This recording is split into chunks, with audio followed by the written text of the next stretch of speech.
Meeting is being live streamed. Woohoo. Woohoo. And just as I go live, an aircraft flies low overhead. You can probably hear it through my microphone. Oh, and the regular crowd are all marching in. Welcome everyone to Trash Talk number 31. March 2023. My name's Ian Maverick. I'm coming to you from sunny Melbourne, Australia. We've got up to 2 hours of discussion on what we've all been doing with our Tandy TRS-80s and what's going on in the world. I'll go around everyone and we'll see what everyone's been doing. I don't have many rules here. The only one is that you don't talk over the top of me and you don't swear. And the other rule is if you got mobile phones, set them to silent.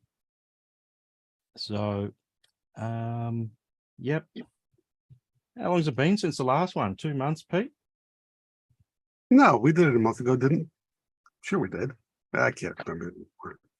Either I missed it or time is just going slow for me at the moment. For those who don't know, I went on a short holiday in February to Canada and had a great time there. And on the way back, I had the worst luck. I caught the Rona and have been recovering ever since. So it's been quite an experience for me. And even now, I don't feel like I've got 100% of my energy back. I've got a cold, cough left, and my hearing is impaired. And so, you know, post 50 is really rubbish. Whoever said 40s, 50's the new 40, they're out of their freaking minds. So, but I'm back to it, and you know, I've caught up on most of my work. I don't know how many people here are expecting back orders from me, but I'm working away through them, and yeah, hopefully that'll be it. We can kiss the pandemic goodbye. So yeah. That's sort of what I've been up to in my personal life. I've actually got an interesting little road trip starting tomorrow, which I'm looking forward to. Hopefully it's going to go off without a hitch. I'm driving to Canberra, our nation's capital, so about 8 hours away, to pick up a deceased estate of Model 1 gear, but also in there is a complete LNW 80 system, which nice. Which, as you know, in America, they're hard enough to find. I don't think they were ever officially sold here, which is why I'm kind of excited to get my hands on this thing. I talked to the son of the owner of them, and he's pretty certain that his dad bought the system here in Australia. But then when I asked him to send me through some photos of what we've got there, to go there and pick up, there's quite obviously a 240 volt step down transformer sitting next to it, so it's clearly a US machine. So it's quite possible that his dad imported that at the time that it was a current machine. So there's not many LNW 80s at all in Australia. I'd say probably less than 5. So I'm quite pleased to be getting my hands on that thing. Mav, a US LNW should come back home. Well, are you planning on keeping that one, Mav? Well, I mean, I'm in the safe place in case of the zombie apocalypse. We're going to be the last place hit, so I think it'll stay in safekeeping here. He'll bring it back at the TA. Yeah. So yeah, then I'll drive back on Tuesday, the same 8 hours except in reverse. So I don't mind a road trip, and I think all of us have done a decent kind of a road trip to pick up or rescue equipment at various times in this fantastic hobby of ours. So this will be the first long road trip I've done in about 3 years. So that's what I'm working on. So yeah. All right. Mav, yeah. I think ASP Computers imported LNW. They did that Exodus Sorcerer stuff and stringy floppies. Yeah, I'll have to check the old issues of because ASP used to advertise in APC, Australian Personal Computer. So I have to have a look. But this one clearly has not been converted to 240 volts. So unless ASP provided a step down with each machine, it's hard to say whether the machine was a private import. I'm hedging my bets that it is actually. So yeah. Now we got all the regulars here and some new ones as well. I'll start with you, Pete. What up? Hey, what up, Mav? I'm glad to hear that you're on the mend. You know, I've been there, so I can sympathize with what you're going through. So thoughts and prayers across the ocean to you. I'm over the worst of it. I'm just waiting to get back to my old self, and it just seems to be, week after week. But I'm getting my hearing's coming back, which is good. It didn't come back in just overnight. It's sort of like 10% a day or something. But I noticed the other night I can hear my wife snoring again, so it's going to. How's your sense of smell? How's the smell? It never really. It didn't affect that function too much. The taste went a bit bland for a while. It didn't completely go away, but I mean, at the same time, my appetite disappeared. So it's kind of like I didn't have time to really sit and think about it too much. Yeah, my smell never came back 100%. I'm probably maybe 50% of what I used to be. So I don't think I'll ever. Now. Yeah, even now. Wow. Okay. It's a hell of an experience. So what I've been up to, you know what? I was going to exhibit at VCF East next month, but I had to go ahead and cancel that because I just didn't have the time to come up with a good solid exhibit that I wanted to do that, that would do the community proud. So I've been busy with a lot of other things. Some of you may know I'm training to be an EMT, so I'm taking classes at night, and that's taking up a lot of my time. That's actually why I had to shave, because I had to do a mask test today. And so that's a interesting part of my life and having fun with that. But I was doing some Model 2 disk archiving today on some rare software that I found on eBay. And I just took a moment to sit back and look at the Model 2 archive because I hadn't considered it lately. We're over 16 gigabytes of artifacts in there now. And it just made me think. I started that Model 2 archive project like 8 years ago. And at the time, you could only find a handful of Model 2 software. A few sites. Bill Degnan had a site, and a few other people had sites where they had maybe, 10 titles, various software. And, as a Model 2 collector, if somebody wanted to come into the hobby, you would look at that and say, well, why am I going to spend so much effort and time, getting a Model 2 system working is so complicated, and finding a good one that's working is hard to do, and it can be expensive. And why would I do it if there's only that little software out there? So I said, let's encourage the Model 2 hobby, and let's try to create a centralized place where we can bring together all of the artifacts, right? The manuals and the software. And now I look at it, and like software we have pretty much every Tandy title that they released. We have all the different versions of Xenix. We have unreleased software from Tandy, like Tristos 4.4 and later versions of Xenix that were never released, and like 5 different CPMs and all the tech manuals. And it's just incredible when you sit back and look at it. And I want to thank everybody who contributed, and I'm going to call success on it, because we're at the point now where it's only like the really rare and esoteric things that are left to put in there. So I really feel like we've succeeded in creating this catalog of Model 2 8-inch system software and manuals. There are a lot of the software we're really good on. Still, documentation, though, we still have a lot of scanning to do, and I have rows of binders that I still need to scan and get in there. But I feel really good about it, and I just want to thank everyone who helped me get it to this point. It's an amazing accomplishment, Pete. Congratulations. Yeah, thank you, everyone. Congratulations, all of us. I think the manuals are always the tricky thing, because once you go past about 20 or 30 pages, they become annoying to scan if you don't have a high volume scanner that does duplexing and can do them in a quick manner. If you've got a one page scan, another page scan, it gets tiring after a while. No, you can't do that. Yeah, you need a duplex scanner with a high feed rate. I had one at the place I used to work at, but obviously I don't have one at home. So I got lots of manuals that people want, and Well, thankfully, longer. most of the documentation are in binders, so you can easily take them out and drop them in a scanner compared to like bound manuals, which would be a pain because you'd have to cut them and. Yeah. fancy That was a question I was just going to ask. Is like I've got a few things that I haven't scanned for, say, the Color Computer Archive, but I'm worried I don't want to destroy the original because they're, bound or.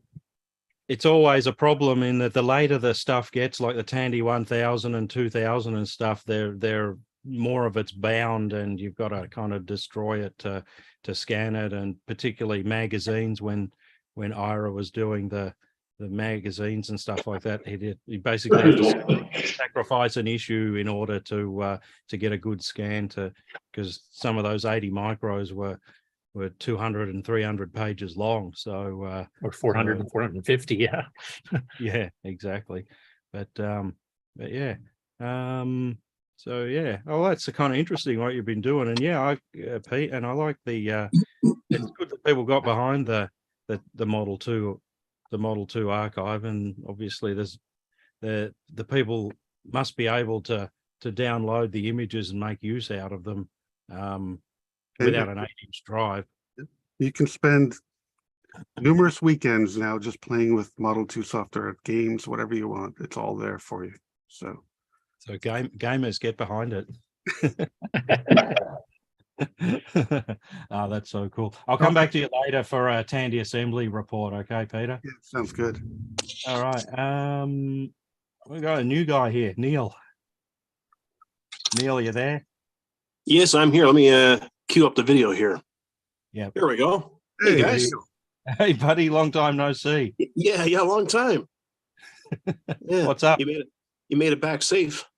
I made it back, not safe. I'm not keen to do it again anytime soon. Yeah.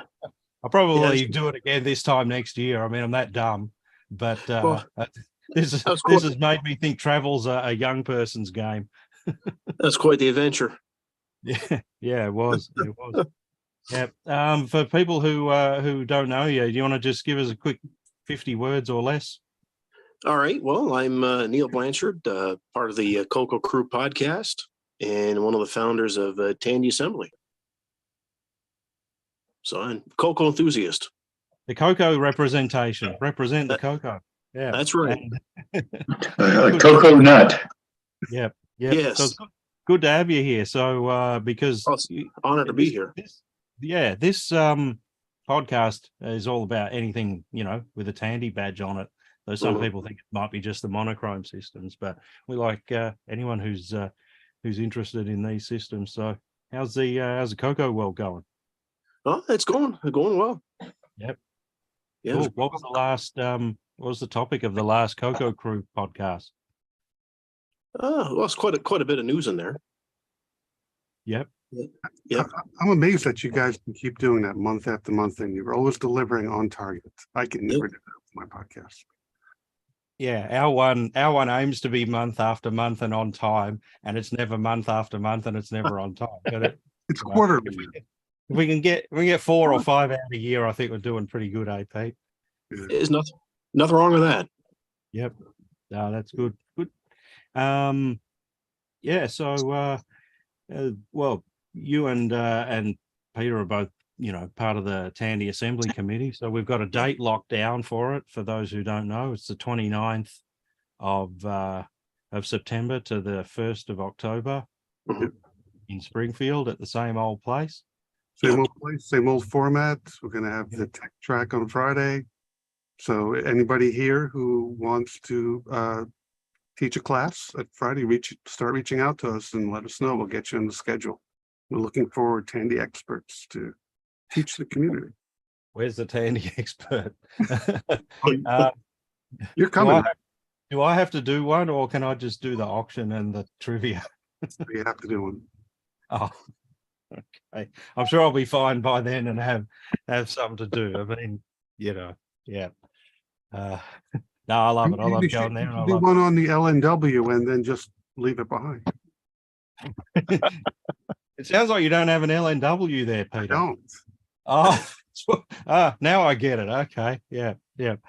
And what would you want to downsize? No, No. I talked about that. Yeah. Although it's early on about the Tandy Assembly, the discussion mainly is in centering around accommodation. And so the short answer is if you want to stay there, you probably should call them soon and get a room because they go pretty quick. And the longer you leave it, the more chance you'll just have to pay full price. So Worth we've it. all got yeah. Cool. All right. Thanks for that, Neil and Peter. We'll let's moving right along. I haven't seen Boise for a while. Hey Boise, how you going, buddy? Hey man, good to see you, bud. How are you? How are you feeling? Feeling better? I'm doing what I call I get better 1% a day. Yeah. So I'm glad to hear that. And we had talked about your cold and some other things, so it's good to see you well. It's good to see everybody. I've been busy with other things besides retro computing and Coco, but I did not necessarily Tandy related, but I'll say somewhat Coco related. There's a new retro computing platform that I've been playing with and working to port OS 9 to called the Phoenix Retro Computer. They have a 6809. It's basically a 68 or 6502 based system, but they have a 6809 chip add-on. So I've been kind of playing with that. I'm going to be going to VCF East next month. Pete, you mentioned that you're not going to be presenting there, but are you going to be there? I'm going to try to get down there on Saturday morning for a few hours. Okay, good. I'd like to see you. I'll be there all weekend. Great. The following weekend is Coco Fest, and I'll be there as well. So, really excited about taking a couple of trips back to back, weekend to weekend for retro computing. Kind of missed that. I haven't done that in a while, and yeah. Other than that, just kind of, just doing what I can on the retro computing side while I have time. So that's great, Boise. I'm glad you mentioned Coco Fest as well because we mainly talk about Tandy Assembly here. But what are the highlights of Coco Fest and the reasons people would want to go and attend it? Well, obviously it's still run by Glenside. Glenside is hosting it. It's going to be in Chicago. I would anticipate, based on the tables, that it's quite a bit of attendance this year, based on the fact that the tables are pretty much sold out, I think. I think there's only 2 left last I checked. Yeah. So, obviously there'll be some talks there. I'm not exactly sure what the talk track looks like, but it's a great time. It's a super nice event, super nice people. I think, Curtis, are we having it at the same place we had it last year? No, we're having it at a new place different place. Year. Yeah, we had some problems with the hotel, as you well know. Yeah, you're right. It was in the Hotel from Hell last year. Yeah, that's right. So we are. It's going to be in. Forgot the name of the suburb. I think it's one of the ones that VCF Midwest used to be at a few years back. It might be. It might be. But yeah, so that's kind of a new thing. It's a new venue. Excited about that, and 2 days of fun and frolic. So yeah, if you can come out to the Chicago area and be there, it'd be fun to have everyone who could come. My son's wanted to go for years, but after the harrowing journey I've just had, I think he's no, you really should take it easy, man. We want you here for a long time to come. So you can certainly attend virtually, but yeah. Yep. No, it'll be 1 year. 1 year I'll get there. Yeah. Let's see. VCF has been a bit short on the frolicking the last few times I've been there. Peter Bartlett, turn your microphone down about 25%, please. Okay, I get that every time, and I don't know how to do it. Well, roll your chair back about 50 seconds, and we'll be good. Speak. I think that the preferable solution would be for me to just shut up. No, actually, you've sorted it out. Sound good, Peter. You sound They sound good. better now. You're not blowing out. Volume sounds better now. Well, we'll move on to Pete. Pete Bartlett, good to have you back. What's been happening, mate? Well, microphone test. You're good. You're good. Okay. You're not overblowing the mic anymore. Yeah, I don't know why it does that. I get that every time I come on here. And I'm Windows ignorant, so I don't know how to fix it. But I've been making massive progress, for whatever reason in the last 2 weeks on the wireless device for Model 1, Model 3, Model 4. And it's I'm not sure why all of a sudden I'm making all this progress, but it's working great. And other than that, all the you guys who have been following the Discord channel know that I'm trying to sell this damn XD Sorcerer, which is a boat anchor to me. You can't find a buyer, or no one wants to give you anything for it? Oh no, I can get money for it. I just it's just a great big friggin' boat anchor, and the shipping will be ridiculous. A lot of people want this thing. I don't know why they want it, but they do. They want it. It's a beautiful. It's because the cartridges go in on an angle. It's the only computer that the cartridge goes on an angle. That's kind of strange. The only cartridge I have is the standard basic cartridge, but yeah, it goes in on an angle, which is a bit odd. But yeah, I'm trying to unload that, which has nothing to do with TRS-80s. And it's a beautiful computer, and it's basically mint, other than being yellowed a bit. Aaron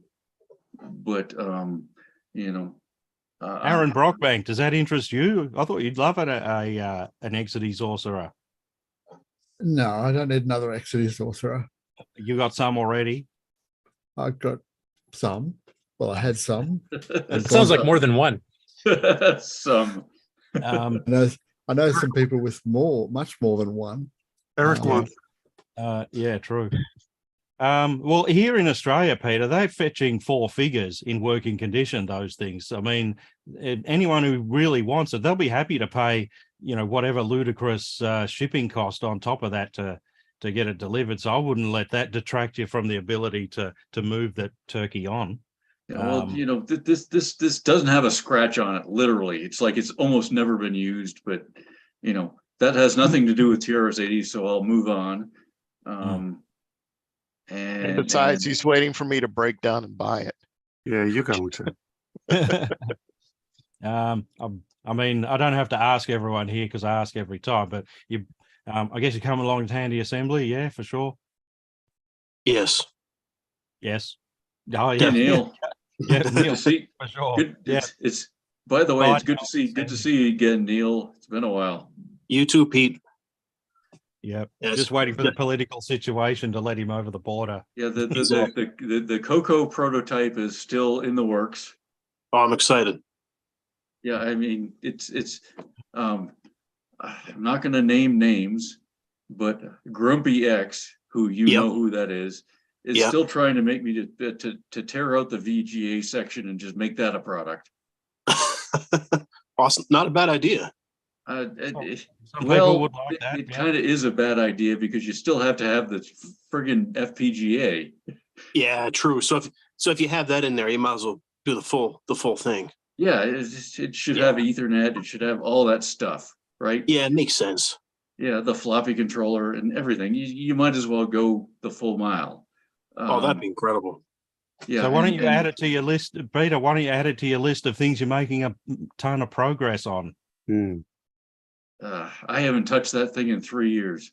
I used to find I made good progress on my projects when I had a mortgage payment due. You'd be surprised how quickly you can design and yeah. I mean, Neil was there at TA. What was it? 2018, 2019 when I showed that Telnet was working. Yeah, that was awesome. Yeah, we tested it. Yeah, and it needs a lot of work, but it's a viable product. Oh, for sure. But it's the damn thing is huge. Well, that's all right. Is it as big as an Exity Sorcerer? Not quite. That thing, it literally weighs 20 pounds. Oh yeah, Yeah. that's a boat anchor. Yeah, but bring it along then, the finished product as well. Yeah, That'd be I've brought it along the last several TAs, and nobody's actually cared to take a look at it, but whatever, fine. I'll have some more work on it done by the next TA. Awesome. That's great. Good on you, Pete. Thanks I know. for joining us today. When are we going to get the Model 2 system expander again? You're gonna have to ask. Grumpy, Okay, yeah? I'll name names. Malcolm. Okay. I'll bug him out. I sent Malcolm my Hi, Malcolm. If you're watching this now or in the future, I wish you could join us more often. Grumpy. I sent Malcolm my M3 SE, which Ian calls the Messy, prototype, and he was going to make a Model 2 system expander from it, and he hasn't done it because he has a wife and stuff. He has a life. A wife. A wife and a life. I make stuff because I've got a wife and it gives me time. I'll leave that behind. She can do her hobbies and watch TV and that sort of stuff. Anyway, no, that's cool. Good to hear from you, Pete, and good that you've got your volume setting sorted out. Yeah, well, I didn't do anything, but apparently it's okay now. But it's good to see you're doing well, Ian. I'll be back to my old self soon enough. Probably have a little afternoon nap after this thing, but doing okay, and that's all that matters. All right, moving right along. Actually, Patrick, you haven't been here for a while. Patrick, what up? Hey guys, no, I've been one of those have a real life and do a lot of stuff. I don't have a whole lot going on. I've been clearing out and repairing stuff like you, making room, paying mortgage. I do have something that Michael has been working on. We all remember Michael that did the floppy 80. Yep. He's been working on a Model 1 version for the keyboard.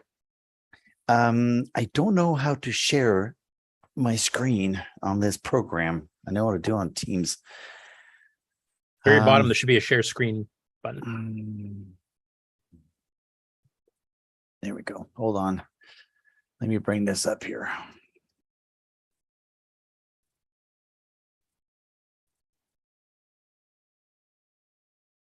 Okay, you can see the screen here right now.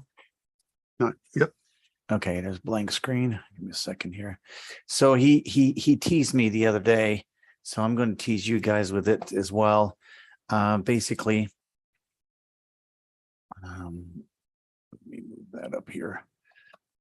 So this is what it's supposed to be looking like. So he's been prototyping. Oops, wrong screen. Of course. Sorry, guys. So he's been prototyping. You guys all see this? Yes. Yeah. Okay.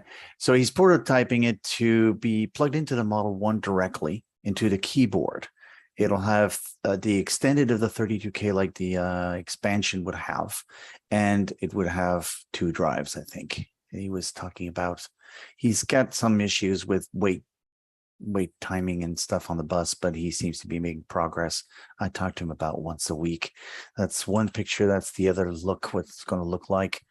The plug is for programming, so that's on there for now. But basically, though, that's what he's working on right now. He says it clears the case. He's verified his sizes and all that, so that's approximately what it's going to look like. I asked him if there was room to create an enclosure for it, like a 3D box to close it up so it looks like a pretty little device attached to it.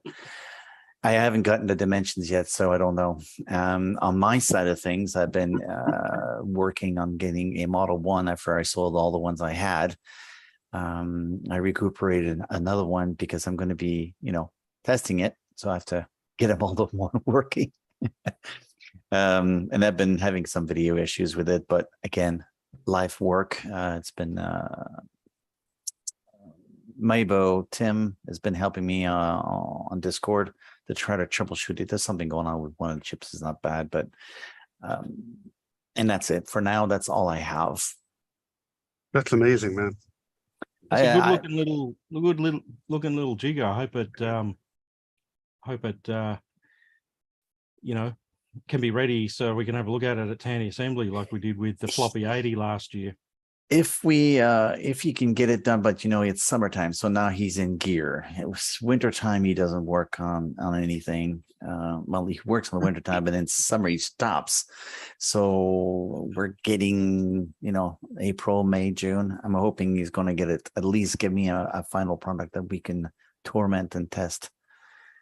And as soon as I can get a Gerber, I'm going to get 2 or 3 made. I'm going to send, like I did the last time, to you, Mav. You've got a Model 1, right? Heaps. Heaps.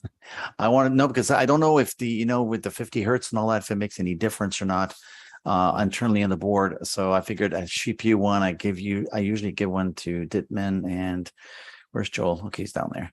I usually pass him around to get a couple of people troubleshooting it to test it once I've done a little bit of beta testing on it. Did you ask Mav if he had a Model 1? Well, I don't know what he's got in his collection. That was the strangest question in the history of the universe. You know, I'm the one that usually doesn't hang on to his Model 1s because there's just too many components to it. I like the single units. You're the smart one. If they're working, you flip them, you get rid of them, which is a good idea. I sort of have them, I use them, and then I'm testing and things, and then they stop working, and they get added to the not working pile while I grab another one to continue my research and work. So like a lot of us who are into the Model 1, we have we have at least one that works, but you know, several backups. Yeah, I should try to get at least one going.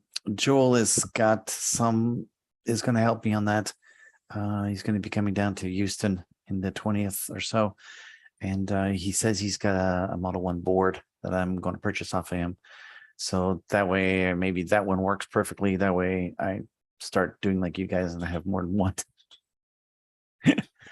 But it's strictly for the M1 F80 testing purposes. Let's see what goes. Cool. That looks great. Thanks for joining us again, Patrick. You're welcome. All right, let's Joe France. You're new. Are you new, Joe? From France? I am, but I'm from America. I do have a question for you, Mav. I might detect an Oz accent. What part are you from down there? I'm in Melbourne, in Victoria. Oh, nice. Awesome. Yeah. The company I work for, the US leg is out of Atlanta, Georgia. Yeah. And the mother company is out of Melbourne. So anyway, hail from the USA from a fellow Melbourne company. Anyway, I don't know if I can get this in 50 minutes or 50 words, but I'll give my spiel quick. First, apologies for the Atari shirt. I hope it doesn't get me banned. But I saw George Phillips there with a Tandy shirt on, and I don't have one, so. Well, if you come along to Tandy Assembly, the Tandy shirts are readily available in all the popular sizes, aren't they, Peter? Yeah, just don't wear that shirt to Tandy Assembly. Okay, I'll get mine. At least it's an Atari VCS, not an Atari 800 or something. So okay, well, I didn't know if it was sacrilegious if I get booed or something. Anyway, so I'll just give a quick intro. So when I was a kid, we went to the mall. My mom and sisters and all went on into the mall and headed for this whatever stores they were at, and just to the right through the JCPenney's was the Radio Shack. So I would hang out there all day, looking at parts and banging on. I don't know what they had at the time. Probably a Model 1. I don't know when the Cocos came around. Summer of 1980. Maybe that was about, yeah, this is the 78, 79, 80 time frame. I don't actually, well, I actually do now own a Model 3, but the first model or the first computer I programmed on was in 1980. and we went to a church group, and I went to, I think it was 10, 11, 12, something like that at the time. We went to a house, and this guy had I think it was a Model 3 in his office, bedroom or something, right? So I went off to the bathroom, and I come back and look at this thing. Of course, I'd already been hanging out at Radio Shack. So I see it sitting there, and everybody else was playing with whatever they were doing. And I consider that I was programming in 1980. So that's what I marked my programming journey from. But recently, and I need some advice from you guys. Recently, I bought off of Goodwill a Model 3. But I'm in Chattanooga, Tennessee, and that is with my cousin in Washington State. So I don't know how to get that shipped here. He's got it at his house, so I don't know how. If you guys have any advice on having it shipped, how to pack it, what's all, what the good stuff. So. Well, I can tell you what I do when I sell one. I have a good rapport with my local UPS store. I bring the machine to them. They see it's a CRT, so they know it's a breakable, and they have process for that. And I pay, a Model 3 will cost you $150, $165 across country. That's just for shipping. That's the price tag it's going to look like for something that arrives in one piece. If you want kibbles, $50, you can get it. And I've had guys ship me a Model 3 with newspaper, and they arrived in one piece. You just have to tell them to make sure that when they pack it, to pack it with the monitor facing upwards. Because what breaks the monitor when it sits like it's sitting here, it's the front of it, and the keyboard's here. Mm-hmm. The shocks it's only mounted at 4 points at the front of the case, so the vibration makes it pull. It's this way torsion. Right. So if the monitor is downwards, the torsion is straight up and down, and they never break. Great tip. It's because it's plastic, torsion plastic. You twist it like this, they snap, and then it's inside as a whirlwind. I won't say it's a blank check on the shipping, but that doesn't scare me off. That's not bad. I only gave, and I always think $20-$30 for the thing. So, and the thing about shipping is that UPS store are responsible for things that they pack. So if you tell them they need to pack it for you, and it's a value of $1,000, and that's how I ship it, and it costs you $30 for the insurance, but I guarantee you it gets there one piece, because if it breaks at the other end, they are in charge to have to pay for it. Oh, they have to pay replacement, or at least the grand that you put on the ticket. They pay the value that it's been declared. Right.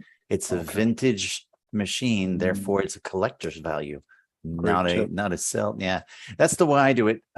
Transport wise, you can use UPS. I don't trust FedEx.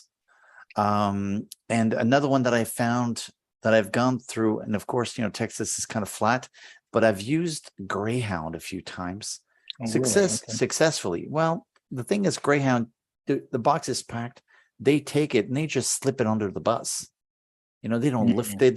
They just slip it under the bus. When it gets to the station, they take it off the bus in a dolly, and the guy puts it into the station, drops it there. Well, you've actually answered my major question, because the other option I have is I'm kind of in the back of my head planning a trip. So if I go and drive it, then I know that I should pack it in that vertical orientation you talked about. So that's a great tip. Next question I would have is, when I get it, I really don't know the condition of it. Goodwill is pretty good about usually showing a screen on or something like that. And with the Commodore stuff, I know you got this problem with power supplies and all that stuff. I have no idea what this shape of this thing is.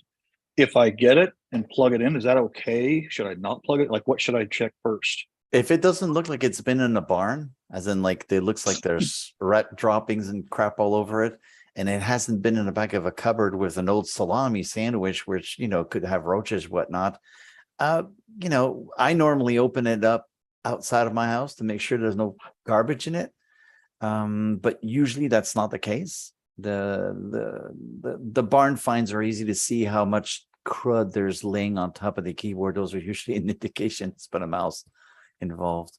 It looks pretty clean. And look, didn't mean to suck the wind out of the room here with this question, but no. Yeah, you can plug it in. You can on a side note, I'm traveling to Tennessee next week and meeting up with Grumpy X, and you know who that is. and he's got stowage, shall we say. Not sure I'm going to buy anything because I can't put it on a plane, but he's got tonnage. Yeah, great. Look, That's great, but it doesn't really help getting it out of Washington. But anyway, no, but if I caught that at all, if he's in Tennessee, that might be. I mean, I'm keen for. I looked at some Cocos and stuff, and they got too pricey for me, and I just dumped out. And well, that's great. That's great. So anyway, hey Joe, so this Model 3 has it got disk drives or not? I'm gonna go pull up the picture, and I might throw it in the channel here. I think it has disk, and that's my next question. Is like, how do I? All right, let's just say magically it turns on and I get a screen. Okay, I don't think it has anything with it. I think it's just the machine, and I think it does have disk drives. All right, here's what you do: plug it in, turn it on. If it comes on, turn it straight off. Okay, so and just mark that it's in good that it starts up. Then the first thing you got to do is pull the two power supplies out and remove or replace the mains filter caps, and it's quick and easy and relatively cheap. There's another guy here who if you've got dead power supplies, sells replacement power supplies. His name's Jay, but he's not here today. But generally speaking, the power supplies that are in them are robust. All you got to do is change the reefer caps in them. That's what they're called. They're not made of reefer. They're just called reefer. No, I got it. So you just want to recap it. So now reefer was the name of the company that made them. You don't need to recap the power supply. You are the reefer is a filter cap. What you want to do is cut them off because they break from the age and they smoke out your house. Yeah. If you haven't seen the video, I'll give you a link later on to the last one I did, and it's a lot of smoke and it stinks like a bat out of hell. But generally speaking, if the system works, then that's all you really need to do. And then once you've done that with the power supplies, then you start messing around with the thing and determining how well it works, how many keys are dead, whether your disk drives work, and then you can talk to other people like us to work out what the best way forward is. You may, if you're after a set of floppy disks to get the thing started, you would go to Ira Goldklang's website. He has I've seen his website. That's right. He has a form there that requests free booting disks. All you do is throw a donation his way, and he sends you some booting disks to get you up and running. And then most people self-plug here, go for solid state hard drive, either a Fred or a Messi, Mies from Pete. First things first, determine if your machine's good. Probably is, and well, I can chase that down later. But the big thing is, I'm not going to fry the machine necessarily if I turn it on. Like, there's not a power supply that's going to kill it, like a Commodore. No, not like it just won't work or something. The worst that could happen is you plug it in, and within the first minute or two, the reefer caps blow. They make a lot of smell, a lot of smoke, but it doesn't actually damage the power supplies. Just cut the caps off and turn the air conditioning on to clean your house. Get the smell out of your house, though it'll linger. And then get on the group and find out how to fix the keys that don't work. Well, I guess that's the next thing. There's one of my favorite lines in the movie Finding Nemo is at the very end. They all get out of, maybe it's Melbourne, wherever they get out of this fish tank, and they're all in these plastic bags floating in the ocean because they want to go back to the ocean, and they're in the plastic bags, and they go, now what? So I get this thing powered up and it works, and I just got a screen that's flashing. What? And even if I boot the thing to something, what do I do with it? Like, what is it? What kind of stuff do you do with these things these days? I don't ask people what they do with them anymore. They're pretty, for nostalgia. People mainly play the old games that they played when they were younger. A few people, a lot of people like to do the programming competitions in the TRS 8-bit newsletter and things like that. So there's it's like when it was new. Whatever. And I heard someone say Telnet. Is there a IP stack or something you can get on these? Can you get some kind of a NIC card or something for these now? Yeah, well, you can, but when you power it up, it says ready. Okay, so ready for what, right? There's a Telnet stack, but I'm not gonna sell my own goods here. Yeah, if in doubt, buy Peter Bartlett's M3 SE. That's what I say to people. Okay, cool. So look, thanks guys. I'll go back on mute. Hey, I have a No question. worries. Yeah, go look up a picture of the thing, and I'll talk to some of the other people, and we'll come back and have a look at it. Okay, Joe. Yeah, I'll sling it. I'll find the picture and sling it in the chat here. Thanks, guys. Good on you.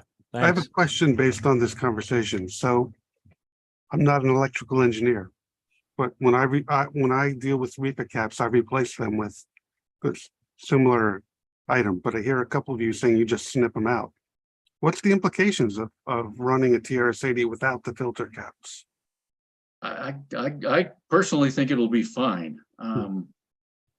You know, it would be best to replace them with the modern equivalent, because, you know, who makes capacitors out of paper? I mean, that's just stupid. But you know, there are modern equivalents, and there's a reason they were there, and it'll be fine. It'll work fine without them for a while. So Yeah, I put them back in because they're cheap. I use a modern equivalent from Suntan, which are little yellow caps, and they don't cost that much, so I just put them in. I'm also selling things in a commercial nature, so if anything is, if the power is modified from standard and there's some problem, like the computer catches fire or God knows what has never actually happened, I don't want to someone ambulance chaser. Basically, you can snip the refuzz and test the machine for a couple of hours. I mean, I usually end up, because you got to pull the power supplies, and on all three, you've got them stacked sideways, and you got to take the disk drive cage out. It's kind of a pain in the ass, but you can snip them out so you don't smoke your house or your lab. Test it, see if the machine works, and then since you're going to have to take the drives out to clean them out and all that stuff, take out the left side bracket, take your power supplies out, replace them. It takes 2 minutes. For us, it takes 2 minutes. Yeah, it's most hobbyists. I've worked out the least amount of the disk tower to remove in order to get the power supply out. So one side stays in place and the top drive, but I can get the power supply out. You do the one screw trick, eh? Yes, one push. Yep, exactly. Cool. Thanks, Joe. Thanks for joining us. We'll come back to you soon. Dusty. Yep, found some pictures. Thank you. All right, Dusty, you're muted. Hi. Hey, mate. I'm pleased. How's England? Pleased to hear you get feeling better. It's it's 2:45 in the morning here. I don't think you need to. And it's snowing. We've had about a whole 2 centimeters of snow. But yeah, I hope you all got your TRS-8 bits and enjoyed it. There's just a couple of little quickies on here. You're probably seeing a request, and I've just been sort of messaging later on about Pascal wanting the TC8 cassette, the little TC8 cassette gizmo. He's looking for the software on cassettes. I think a CAS file would suffice. He hasn't got it. He's trying to build something with the EEPROMs, and he really is trying hard. I mean, he's even rejigged the Vox box. I wasn't even aware he was doing that, and I was quite surprised at that. I remember using a Vox box in the day, but they were quite limited. We were trying to set them up for a disabled user, and it wasn't. I don't think it was going to work. We did a few clever bits, but it wasn't very successful. 80 micro. I didn't realize, but in the UK, they stopped coming in on December 85. I think they lasted a bit longer than that, didn't they, into 86? But I've never seen one. I was going to say, if anybody knows where I could download some, it's just purely as a matter of interest. I'm not too bothered. I'd have to check the date range, but the Color Computer Archive does have 80 micros scanned in. Yeah, all in the UK, because it was reducing its size. I think it got down to about 120 pages by then, hadn't it? And they just didn't bother sending them into the UK. I'm the 80 micro authority here. I can tell you they went on till June 1988, but the last 6 issues were Tandy MS-DOS systems only, and from my experience of the time, yeah, they were getting difficult to get. Like they were importing fewer and fewer of them, you know, post about 1986 or whatever. But we got all of them right till the end. But I know that you know, in say 1984, my local technical bookstore, which used to get them, would get sort of 30 issues per month or something, and they'd sell all of them. You'd have to actually ask them to put one aside. It was that popular. But by 1987, they were getting like 10 issues, and you could buy those back issues for the next 3 months because they just weren't moving them. But yeah, 80 micro, yeah, it went till mid 88. Right. Dusty. Yeah, I don't think we got any after December 85. But anyway, next point. I've had to write it all down because I forget otherwise. Dusty, are you looking for the PDF versions or are you looking for hard copies? The PDF version would be super. Okay, I'll package from what year to what year you need. Anything from January 86 onwards. Okay, I'll package it. I'll package a zip drive. I'll make it available on my Google Drive. You can download it. I'll send you a note. Brilliant, thank you. I'll be super, lovely. Yeah, if you remember last time I mentioned I was going to attempt to digitize the old UK NatGov newsletters from the day and pop them on. Now I've asked for permission. I've actually done the first volume, the first year. I've emailed them and asked for permission. Can I download it, and then everybody could look at it? But I've not had a reply yet, so I'm loath to do it without actually having permission. But if I don't hear any more, I'll give it a bit longer. I'm updating my website because my contract expires. I'm staying with the same people, so there shouldn't be any hassle. So I can get myself a little bit more room, and then I'll see if I can get some of those on. Yeah, I was fascinated to see in TRS-80 the difference between the Model 100s in the States and the UK. I didn't realise they were that different. I was very surprised. I mean, I only ever saw, I think, 2 Model 1s in the day, but they were very, very popular. I remember they seemed to work very well. I've got to say to George, Dee admired your cat. She thinks it's lovely, but that was good. And thank you so much for the competition. It was so nice to get the details and closure on the old competition. I'm absolutely fascinated by it. The way they got those things down. Most of it was really above my head, but it really was quite fantastic. Thanks for that. I might be calling upon you before too long because I'm going to get myself into a huge knot. Now, Mav, do you know a guy called Gil Spencer from Spit Junction, New South Wales? Never heard of him, I can see. No. Is there any reason? There were only a few of you lived in Australia. I thought you were doing it. Oh, there we go. It's only about 800 miles away, but anyway. It's closer to me, and I don't know who he is. Is there any reason I should know? Well, it's you know, I'm playing around with my Akilab floppy tapes. Now they're both, we've got all sorts of problems with them. They're both away with Shane Foster because he thinks they're both faulty. So he's going through them, but with no technical info, so it's very difficult for him. But I'm living in hopes. But in 80 micro, July 81, I came across this article. It's can you read that all right? Yeah. Yes. Anyway, it's Enhance Your Level 2 Basic. And Gil Spencer out in Oz wrote what he called Level 2.5.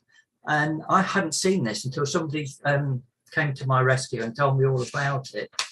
And basically, it adds to Level 2 some of the disk basic commands, mainly define function, define the users, the and sign for hex, and then 2 other things for line number and concatenation of programs and other bits and bobs, which I don't want. Did you say June of 81? Sorry, did you say Yeah, June of 81? July 81. What page are you on? I'm on 202. Thank you.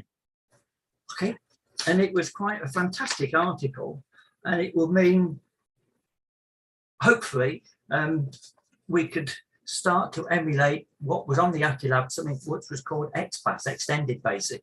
But I live in hope.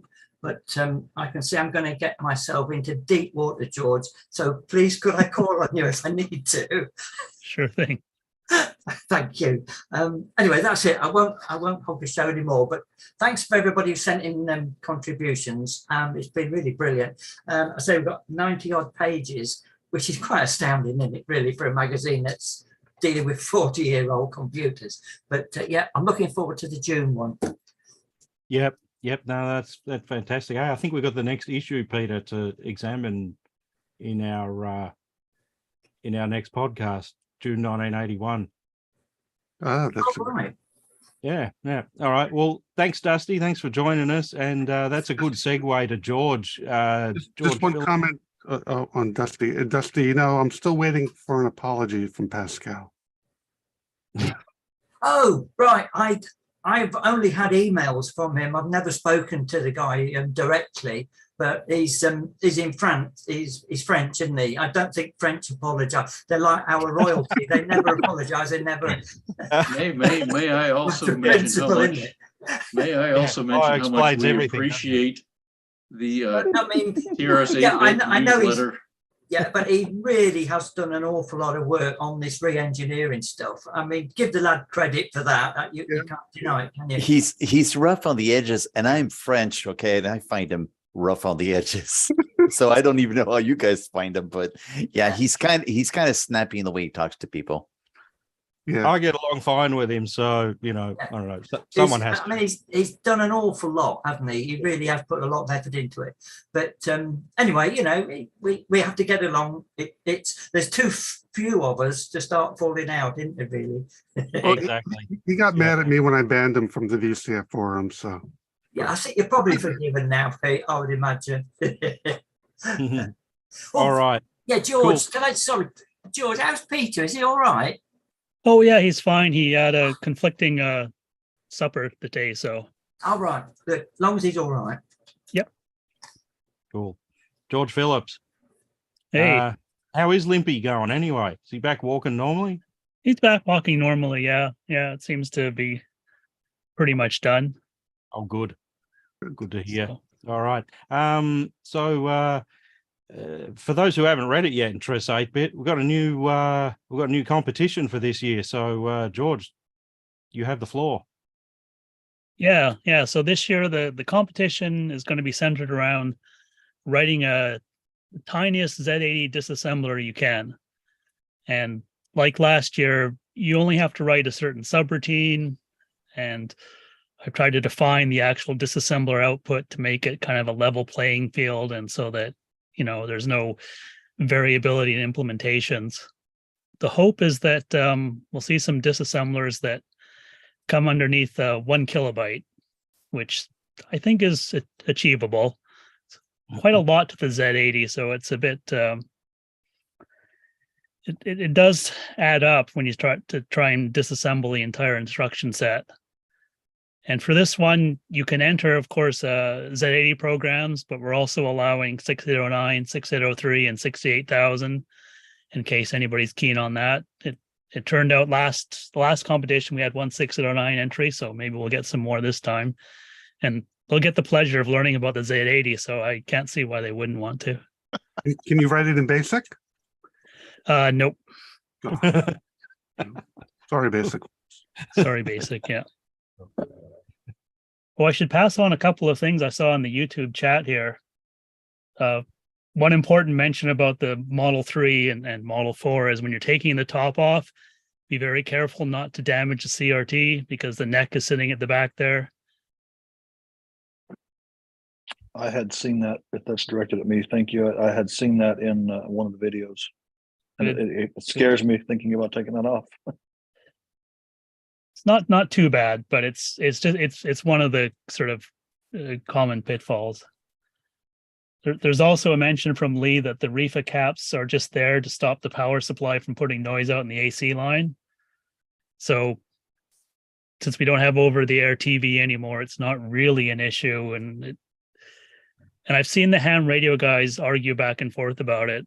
Some say it's a disaster and you should be banned from even thinking about it. And others say, well, I've measured it and it made absolutely no difference when I had my Model 3 on with no reefa caps in it compared to, the noise that exists in the world today, unless you're in Green Bank or something. Compared to the Model 1 interference? Yeah, I gather it's, as I say, you probably can't get the ham radio guys to agree on anything, but it sounds like it's probably not going to be an issue. So yeah, I think that's about it for me. You muted, Matt. All from you. TRS-80 GP is Sorry, George, quick question, perhaps I missed it. Where will the announcement be of the disassembler project? Is there a site that I'm not aware of? So yes, it's in site you're not aware of. Dusty runs a newsletter, a quarterly newsletter called TRS 8-bit. Check out www.trs-80.co.uk. Is that right, Dusty?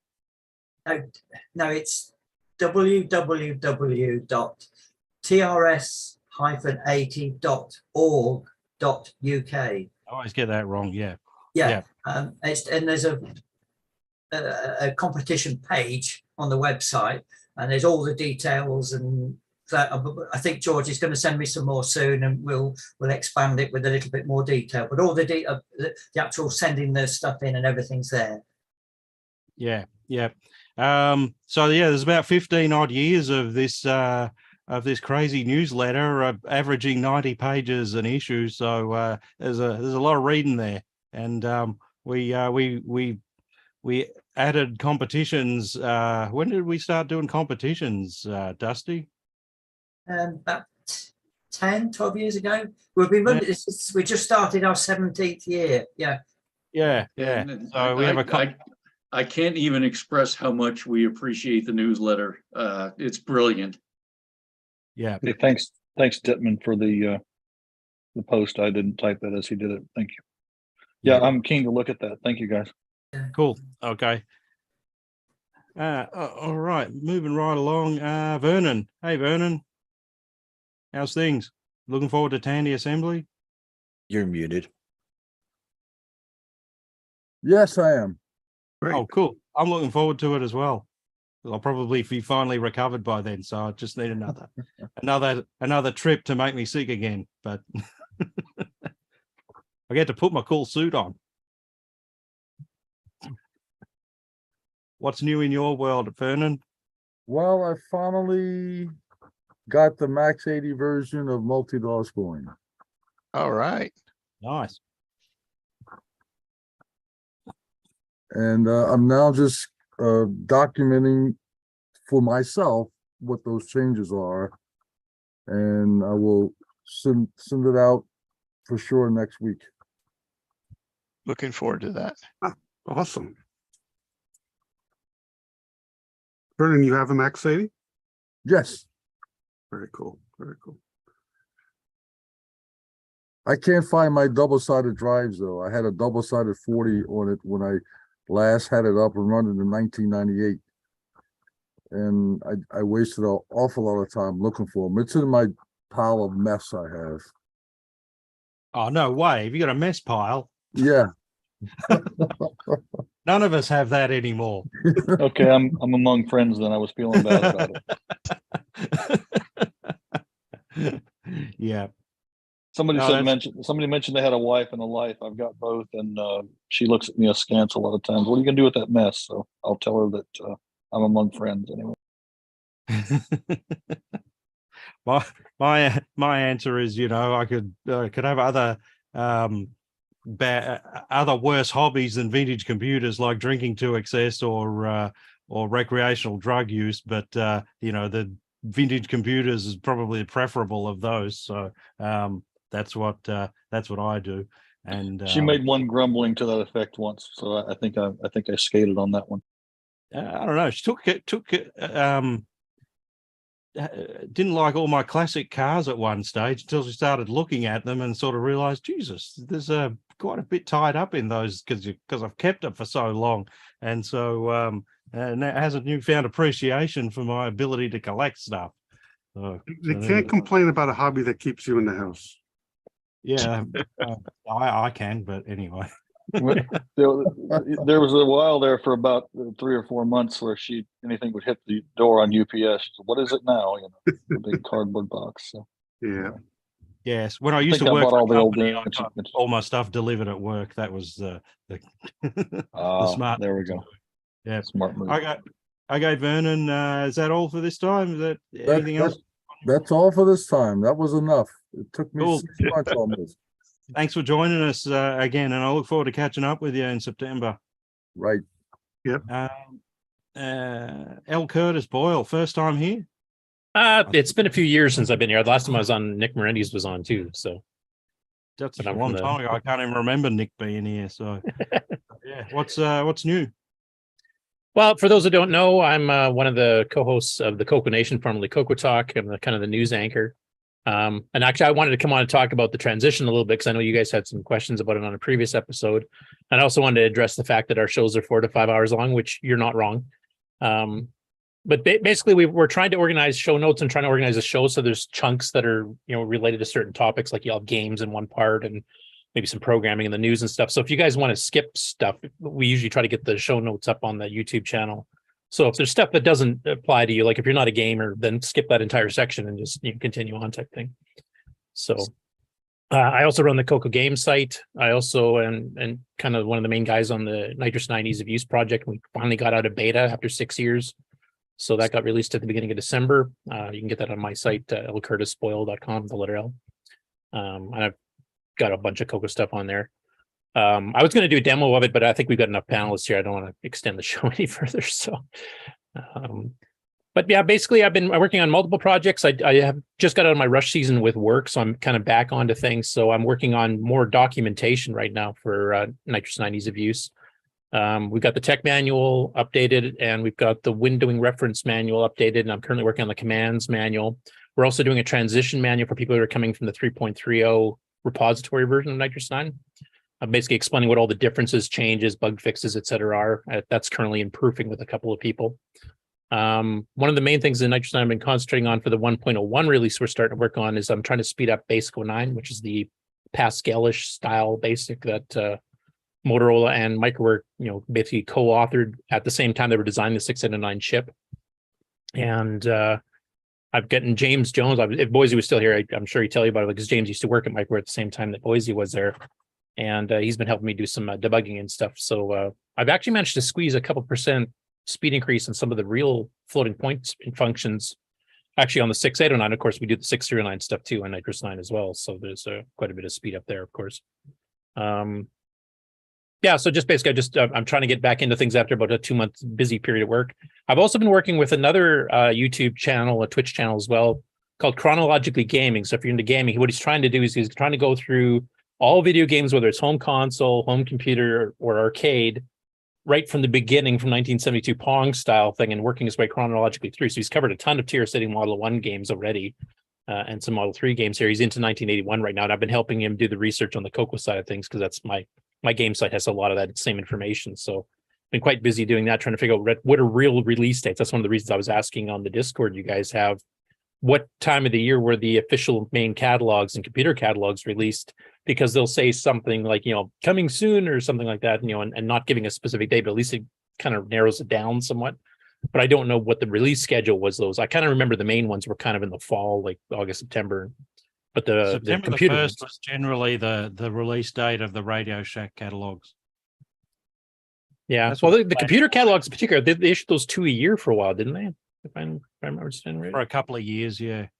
Yeah, and that's kind of the time period I'm in right now, doing the research for 82, 83 right now. So I was trying to figure out, if RC5 came out, when did that come out? Was it January or June or something like that? So any help with that?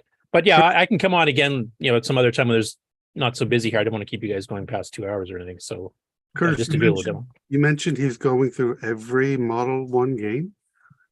Yeah, he's trying to. He's done a whole ton of them. Hundreds and hundreds of them. Yep. Wow. He just realized like he's preparing for 1982 right now because he'll be hitting that probably about April. And he's already got between the different systems, I think 2,900 games to go through. Yeah, so he has a quick, couple minutes of each. Like he just covered Jim Pearson's was it the Institute Lucifer's Realm for the Model 1? And also I guess they had an Atari version of one of those as well. So he kind of covers if the game appears on multiple platforms, he'll kind of show you a little bit of each one too, so you can see what the differences are. Oh, that's cool. Yeah. Curtis, that's a huge research project. Regarding your catalog thing, sorry to interrupt. Yeah, go ahead. I posted on the chat line of this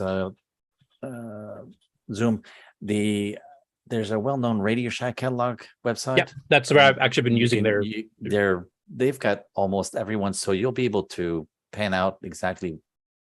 Yeah, I have been using that. It just that it doesn't have release dates. So like, if I understand correctly, the main big catalog came out usually in the fall, late summer, early fall.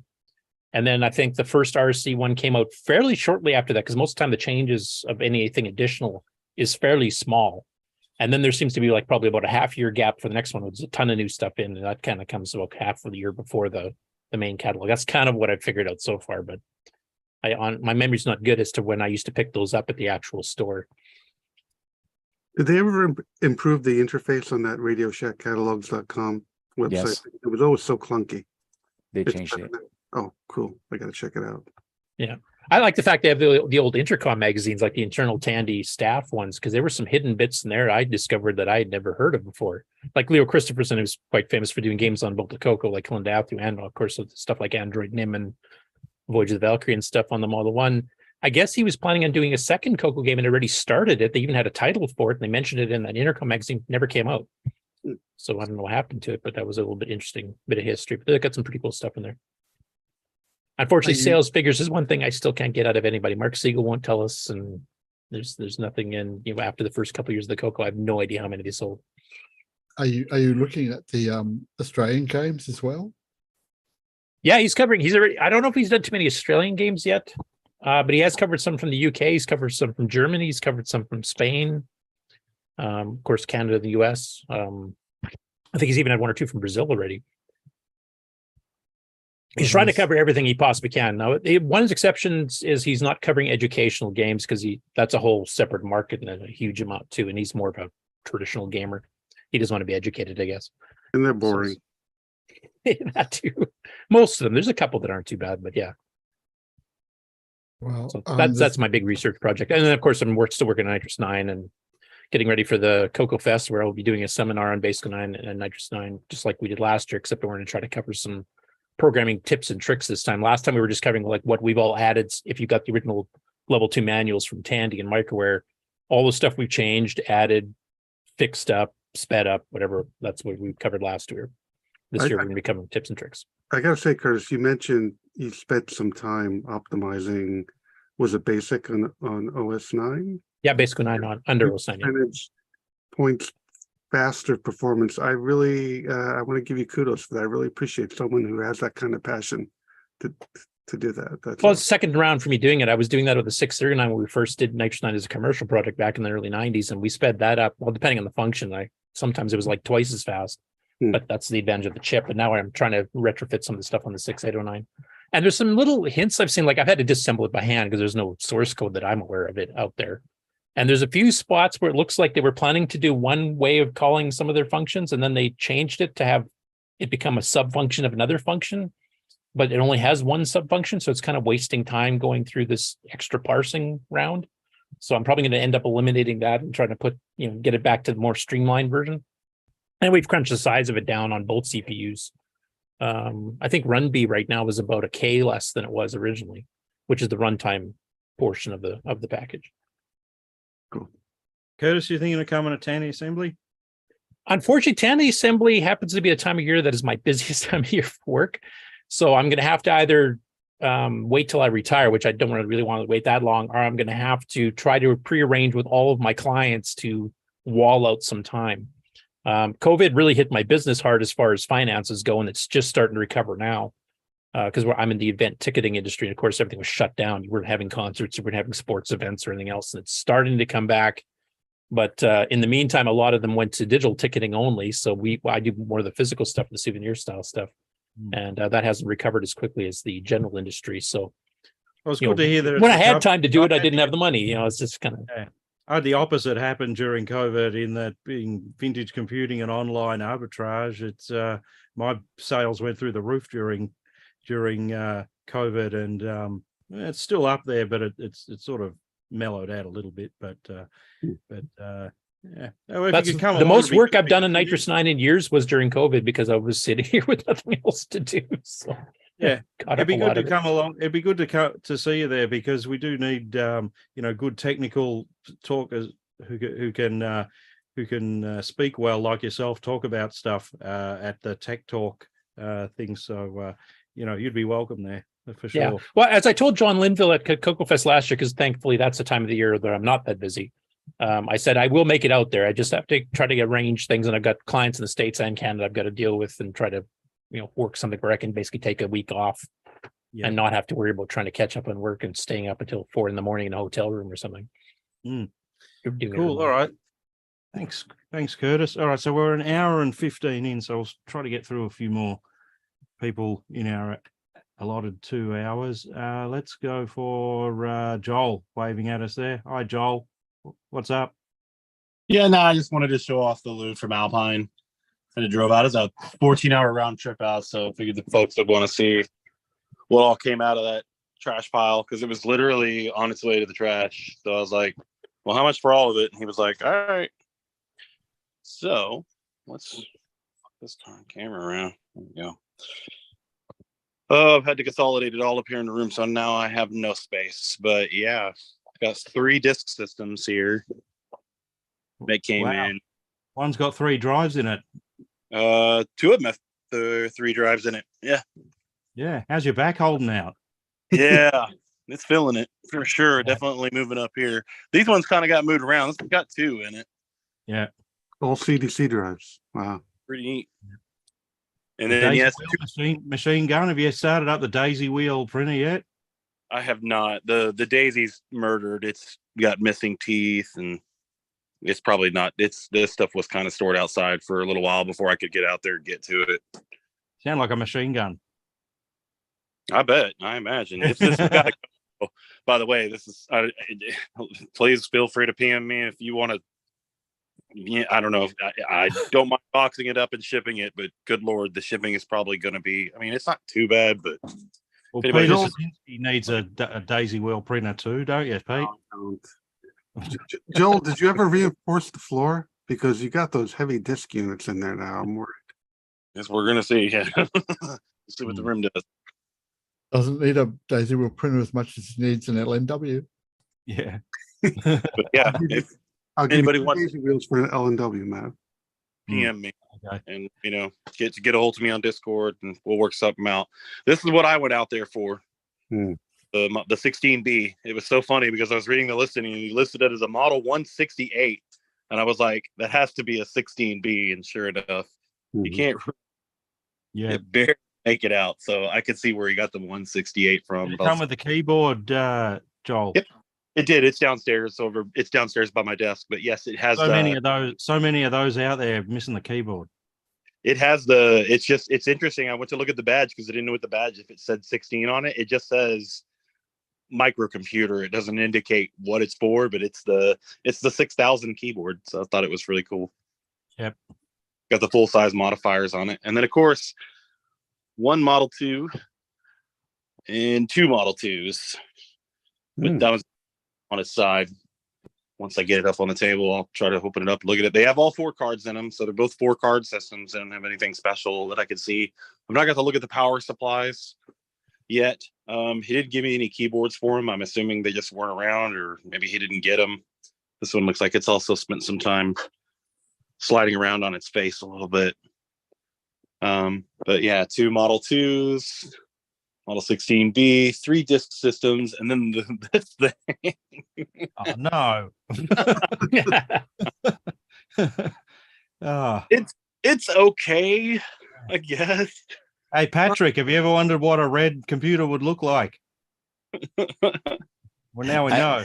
I know. I've got a black one like that. So did someone fitted a LCD on that? What's no, that's a screen. That's a screen an cover. anti-glare. Yeah, it's a mesh anti-glare screen. So this one's what the hell was someone thinking? I don't know. Red, obviously. They were seeing red. Yeah. So it's no, at the front desk of a bordello. And that's a Model 4 on top of it. So he had to stand it all the way down to the. At least they put the screen filter on it. Yep. Yeah. I didn't know if we're allowed to mention Big A. What's here, on the but, disc? you We know, can't Apple read it. has What's the it product say? red. Oh, yeah. He's got the Montezuma 2.22 kilowatt. Cool. Yep. But it's interesting. It's a double-sided double density disc. It's a 360. Oh, really? It's got dual sided? Don't turn it on. There it goes. Those look like the originals. They're single sided. No, it's a double sided. It says 4D on it, and it's 360 on the drive. We've already done the directories. That flop has enough dust on it to pollute an environment. He probably zapped it. All right, I was waiting to see the magic smoke come out, but I guess it didn't. No, it's, surprisingly, the magic smoke hasn't come out yet. I left it on. It's been running for about 6 hours. I think this drive needs to be cleaned. It booted once, but I'm going to image this and get it off. It's double-sided. It's got a lot of tools on it. I didn't know a whole bunch about it, but I'm going to get that image. You're going to bring that to the Tandy Assembly auction? I'm curious, if you did get smoke coming out, would it be pink? Right. Right. But yeah. Sorry, new question here. When did the Model 4 come out? 83. 82. Okay, so the one I had was definitely a Model 3. 80. Not too bad of a paint job if the guy who picked it up had roughed it up a little bit. Like I said, they were all kind of like either out under a cover or just kind of sitting in his living room. But like he puts those ads out and goes and cleans up places and stuff, picks up junk. And this happened to be just a whole loot of TRS-80s and some other stuff. I got some Archer small knobs and connectors and some other stuff in a box. It was really cool to see some Archer stuff. Oh, got a Model 1 240 power supply sitting around here somewhere. Let me know if anybody wants that. I don't have anything that does 240, so it's a European power supply for the Model 1. Huh. Just downstairs. I love Joel's room. It's just like stacked to the rafters. It's something worth aiming for, isn't it, Peter? I'm still wondering how he gets into this room. Does he pop in through the ceiling or something? He's got a door. Oh, you do have a door. Okay. He's not allowed to gain weight, as you notice. There's a shelf right there, so he's going to squeeze between the door. The secret is he never leaves. Joel, you got to get that Model 2 off its side, though, please. Yes. Yeah. No. That's why. Well, I was trying to clear space on the table, but yeah, I'll probably put it up on top of the discs. He's supposed to sell me one of those. Is he? That's a nice radio behind you as well, Joel. That World Radio there. I was in. My patrolman.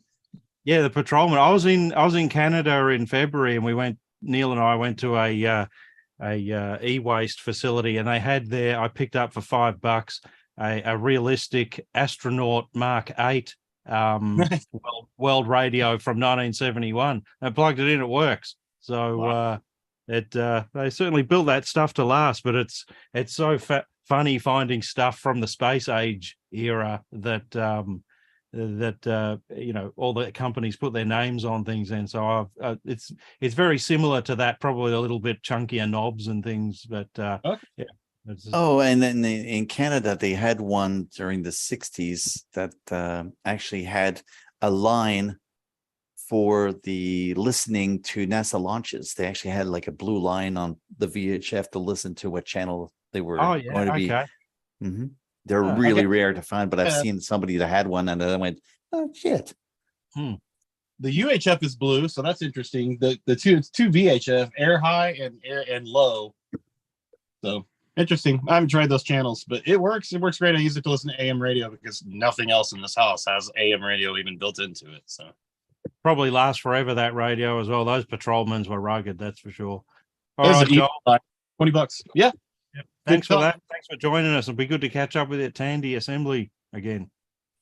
I'll probably next year. We kind of committed to a get out of debt program this year. So by December, I should be having no credit card debt. But yeah. Awesome. All right. Good to hear it. Paul Metcalf. Hi, Paul. Nope. Aaron Brockbank. My wife would physically kill me if I had that much stuff. Mine used to, but now she sort of looks at it with dollar signs in her eyes, so she doesn't care anymore. No, she's given up. There's a difference. Oh, okay. And then if she saw my basement, then she'd string you up and quarter you, Pete. Well, yeah. There's worse ways to go, I suppose. Yeah. Aaron, what's new? Well, not a lot, as usual. Yeah, moving on. Keeping busy there in Newcastle? Sorry, say again? Keeping busy in Newcastle? Yeah. Well, as you know, the supercars are on this weekend. So I'm a car fan, but I'm not a big supercars fan, not like like the other guys. But so can you hear it from where you are? No, it's I can hear the GP in Melbourne from where I am, in that definitely. So that was actually a serious question, but there you go. Yeah, no, it's probably about as far away as you are from the Melbourne city centre. So cool. Yeah, so all right. Everything's kind of good here. I've managed to get a couple of little things. The games, there was a couple of eBay auctions for some Australian games, including one by Rick, but sorry, you bought them? I saw those listed. Was that last month about? Yeah, there was one for the games packs, and then there was one for Depth Charge by Rick Maurice. I've been trying to get a hold of Rick Maurice since I last saw him in September of '82. And at that stage, he was just selling Depth Charge to Dick Smith. So I have now acquired a copy of this title. I didn't actually buy it because I still don't have quite the resources to do that. But so that might be making its way to the various sites at some stage. It's one of the ones that it's a system thing, but it's actually compiled, I think, Z Basic 1.2 or 1.1. So it's like Helicopter and all the ones that preceded it that he did have the basic code, he compiled it, and then he put the system tapes out. And that was that's the thing that sort of interested me this time around. So with everything else going on, it's good to have a bit of a distraction like that. So did you get the little black folder games or not? No, I don't know who got them. Yeah, I saw them after they were finished. I wasn't paying attention at the time, but I think I've got most, if not all of them anyway. For those who don't understand what we're talking about, Australia produced some games only sold here for the Model 1 and 3, and they were in little miniature black folders, like the Tandy black folders, but shrunk down to 25% of their original size. So they're cute little things. Yeah, and with Helicopter and a few of the other ones that were in that pack, that batch of them were some of the ones that I actually duplicated at Tandy. So way back when, but I left just as Rick was selling the stuff to Dick Smith as well as Tandy. Yeah. Cool. All right. Well, thanks for joining us, and good to hear from you again. I was going to say, we'll see you the next podcast recording, which will be pretty soon, won't it, Pete? It should be. Should be. All right. Thanks, Aaron. Okay. Eric, how you going? Well, allergies are acting up. Not as bad, as having COVID or anything, but makes it hard to sleep at night and stuff. But other than that, been really busy with work and going to hockey games. So that's how I've been spending most of real my hockey time. or ice hockey or un-ice hockey? Ice hockey. Ice hockey. In Yes. Texas. Yeah. Yeah. Okay. that was the one thing I wanted to do that sort of we completely forgot about when we went to Canada. Was I said, we've got to take in an ice hockey match. I've been there twice now, and I've got to get along to one. And I said it looks pretty good, but all we ever see on the TV here in Australia is the fights. That they have. This is the U.S. There's only one kind of hockey. Yeah, that's the one with the fights, is it? So there's the puck involved. Yeah, It's the same in Canada here. Yeah. I was going to say, being this is minor league, the officials let them fight more. Yeah. Okay. So that's what I said to my Canadian friends. If I'm going to go to a hockey match, what's the chance I'm going to see fighting at it? They go, pretty much 100%. Yeah, 100% pretty well. Bench clearing brawls a bit rare, but yeah. It's pretty safe. It's pretty safe. So maybe third time lucky. I don't know. But yeah, well, we had one a couple of weeks ago. 7 players got ejected, including one of the coaches. So you've disappeared, Eric. That's a good match. You got a target, Eric? No, the light went out. Okay. All right. Yeah. So it looks like we're going to be hauled into doing another talk at Tandy Assembly again in the tech thing. I'll try not to trip over anything this time. I'll try not to cough myself crazy during the talk. So. We'll have to talk offline on what we want to do. LNW. You've got one you can bring along, but Peter can't take it home with him. No, Mav, ship it to me, so I'll bring it to Tandy's. I'll have to check its operational status first, but I think it'll look good in my little personal museum. Yeah.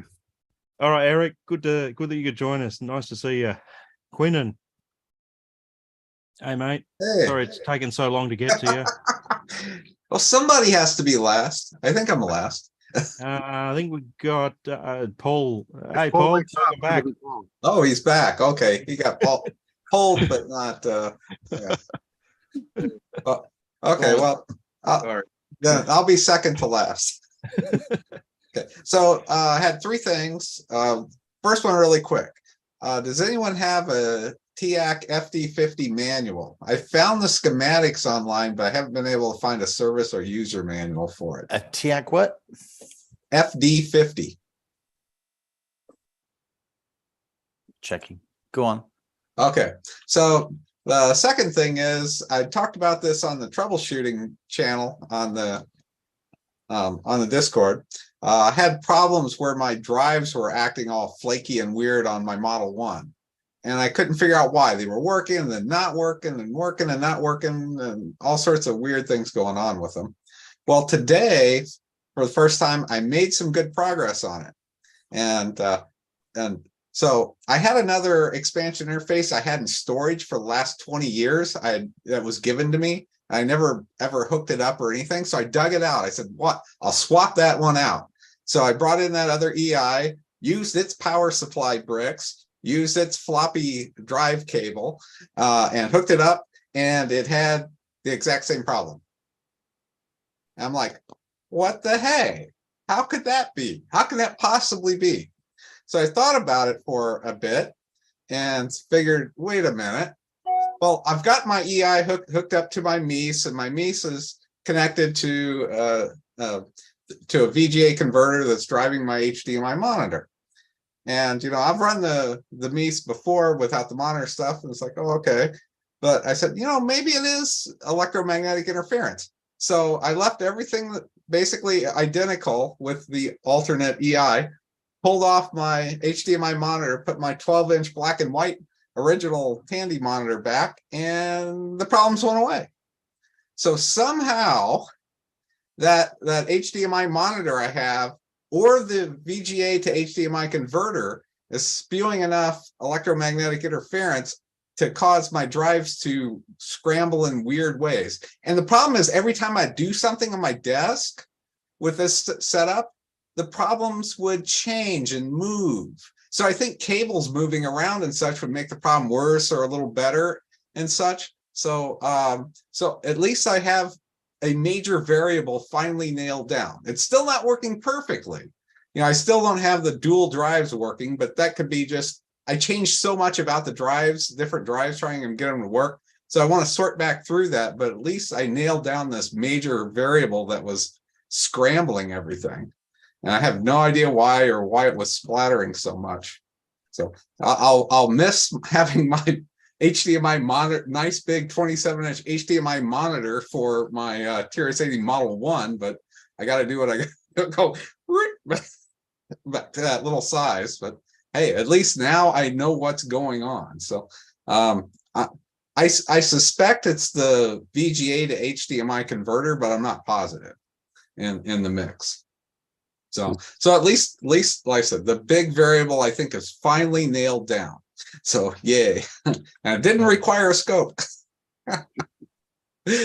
So yeah, I'll tinker with the drives and figure out what I'm doing on. That's why I asked about the manual, because I was just kind of curious to double check some settings on my FD50. You've got the schematics, right? Yeah, I got the schematics, just didn't have the manuals. Yeah, I don't have the manual schematics either. Are okay. I just wanted to just double check a few things if I had the manuals. If not, I'll make some guesses on the jumper settings and such, because they're basically the same as everyone else, but I wanted to make sure there wasn't something I was missing. It ain't the output from the VGA, the Mies, because it's fucking perfect. Yes, Peter. I wanted to give you that. I got it didn't touch the spoken. ball of blame your direction in any way there.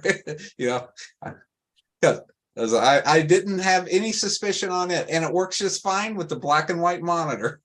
That's the only way to use it anyway. Yeah. So my last item is only for the developers in the group.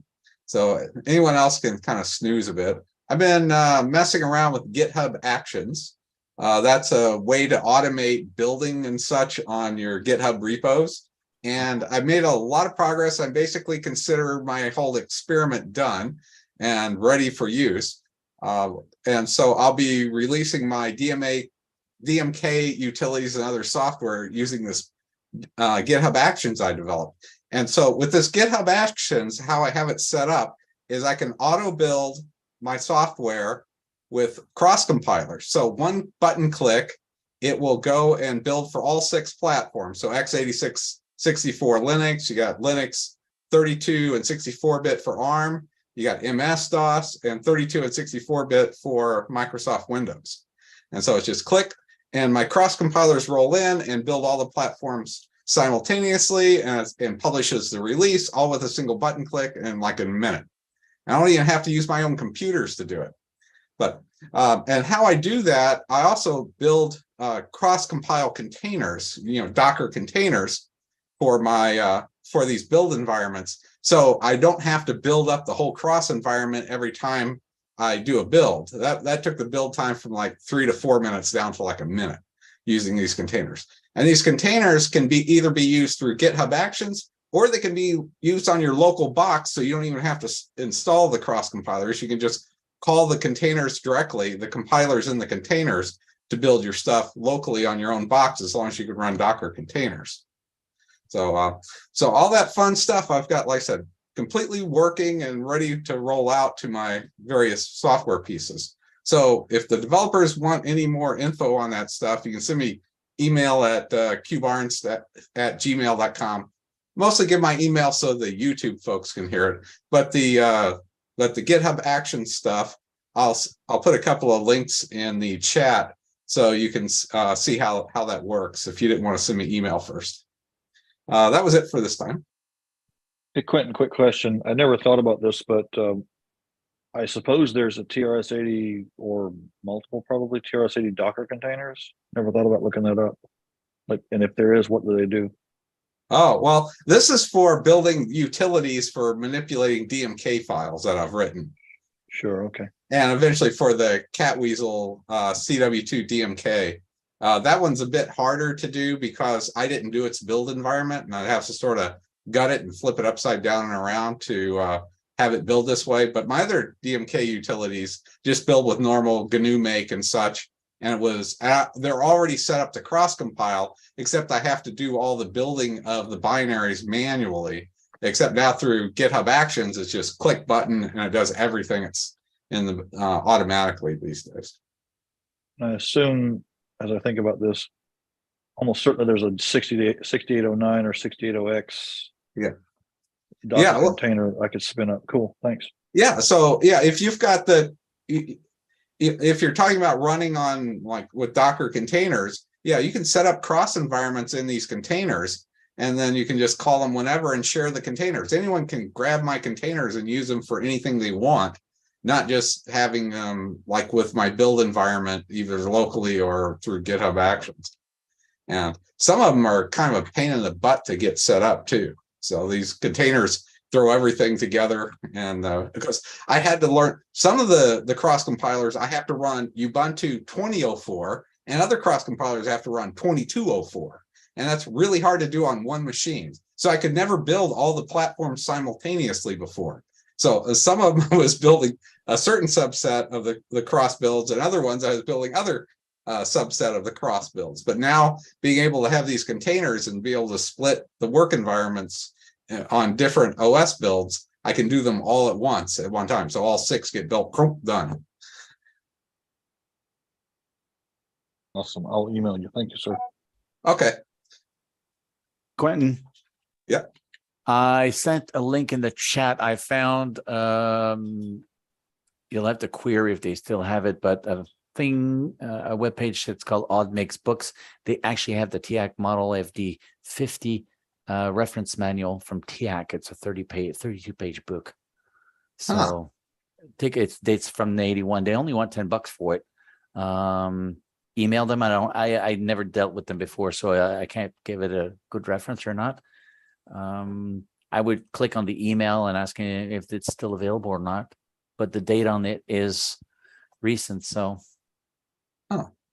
okay, it's miswritten on the link. It's TIAC TD50A, but they show clearly an FD50A manual. So if that you find, get us a copy. Yeah, because that would be interesting to get a hold of it and scan it and upload the PDF for it. Yep. That's a very early drive, the FD50. You know that, don't you, Quentin? Yeah, my revision, I found a picture of an FD50C, and looking at the photos of the onboard circuit boards on them, mine is a later rev than even the 50C. But it isn't clearly marked what rev it is. Although maybe it's an F. I don't know how high their letters went. We had them on our Radio Shack drives. Our Model 1 drives were different to the US ones, and they were made in Asia and had 240 volt power supplies, but they also had those TIAC drives in them. They're not the fastest stepping drive, and they do 40 tracks and double density. They only step at 30 milliseconds, so just be mindful. If your operating system is trying to tell it to step faster, it will. That's the slowest step rate. Yeah, it'll appear that that there's something wrong with the drive if your operating system tries to tell it to step faster. It'll just give you error messages, and so that's something worth. Okay, good point. Keep in mind. Keeping it in mind, yeah. That's also one of the things useful. I find a manual that the schematics don't tell me. Yeah. No, I used to get those drives, pull the drive out and throw it away, and then put in put in a tandem drive from an IBM PC, double-sided 360K drive, because it just bolts straight in, and then with the double density adapter in your Model 1, it has you have a nice 360K storage per disc. Yeah, I'm not sure where I got this drive, but it's like 30 years old. I've had it at least that long, and it's just keeps humming right along. So I don't want to kick it to the curb. I've got other drives that rotate in, but I'm just happy with it. It works great. Cool. All right, Quentin, good to hear from you. Lucky last, Paul. How you going, mate? Good, guys. Not much to report this month. Tried tackling the Chroma TRS a little bit earlier this month, and didn't get anywhere yet again. It makes a good frisbee. It's gonna make good football come American football come next football season, I think. I don't know. It's just doing the same thing where it seems to be stuck, half works, and I've gone over all my soldering joints and everything, components, making sure they're the right values in the right places, and replacing chips that may or may not have been suspect, and just doesn't want to work for whatever reason. So, and somebody mentioned, the radiation that the RF that the Model 1 puts out, maybe it's causing interference on the line. Other people have said, well, maybe it's software related, just because I'm trying to use it with the Fred. It tries to put it in the same address space or memory space, I should say. Just not sure. I just can't get it to do what it's supposed to do. I assume you've tried it without the Fred, right? I've tried it without the Fred. I've tried it using disk images made to real disks. I've tried using it with GoTech. Even gone to the extreme of making a painfully slow cassette load. And that doesn't seem to have done anything either. So just don't know if the disk images that are out there, or if they're 100% good or corrupt, or just my particular machine has a conflict. That's possible. I don't know. So, other than that, working on a set of Percom drives, but not for a TRS-80. It's actually for an Atari, and trying to find a service manual if I can for that particular thing. I found a schematic, and that's about as far as I've gotten. So, I think I saw the advertising back in the day of the Percom drives for the Atari. Were they in similar style boxes for the Atari, or would they look completely different? Do you have a model number?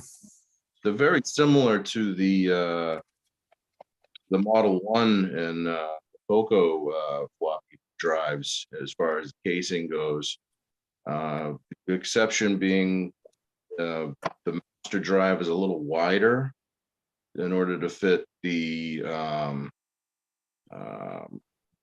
drive control board in it that controls everything, because like the Atari, like the Commodore, it has its own individual control board on each drive. Percom did it with a single board and slave drives that, basically using Shugart Tandon style drives in it. Okay, yeah, I can see why you'd want to get that running. But yeah, because they have support where you could put a double-sided PC drive in it from back in the day, 5150. But got to get the control board to work, because it's not talking to the machine. It doesn't even acknowledge that it's there. So The fun of old computers. I can't wait to pick this stuff up tomorrow, because of course, like everything that people sell me. They say, yeah, it works. But it's like, I mean, every Model 1 I've picked up in the last sort of 2 years has been sold to me as working. And I know it doesn't bother me because I can fix them, but it's clear that they've basically plugged the computer into the monitor. They've seen memory size on the screen and said, yeah, it works. And so come and pay us money for it, please, and take it away. So I've been repairing a lot of expansion interfaces recently. Niggling little problems. There's a guy locally here in Houston that's selling a Model 1. He wants $499 for it with a monitor. And I asked him if it worked. And he says, yeah, the red light comes on. Okay. Okay. Hey guys, I just got an email, a Craigslist alert for a Coco 2 in Massachusetts at $25. Anybody wants it? I'll get 2 of them. Anybody want one? The red light on my expansion interface isn't so bright. Maybe it's on the back. Exactly. All right. So now we're got 10 minutes to go. Anyone else got any last words before we wrap this thing up? Crickets. Dusty, get some breakfast. We will be Dittman. Are we representing at the South? What is it called? The VSC going to Dallas? VSC. Well, I know Joel has I'm going to be going. Yeah, he's applied to present his Network 3. I was going to go. I don't know if I'll necessarily present anything. Yeah, I was going to go too. Nice. You guys represent. Yeah. It's VCF VCF Southwest. It's the first time they're having it after quite a few years, right? Yes. Good. That's good. Be good to hear about it. And you're going to the East one to check it out. That's right, Peter?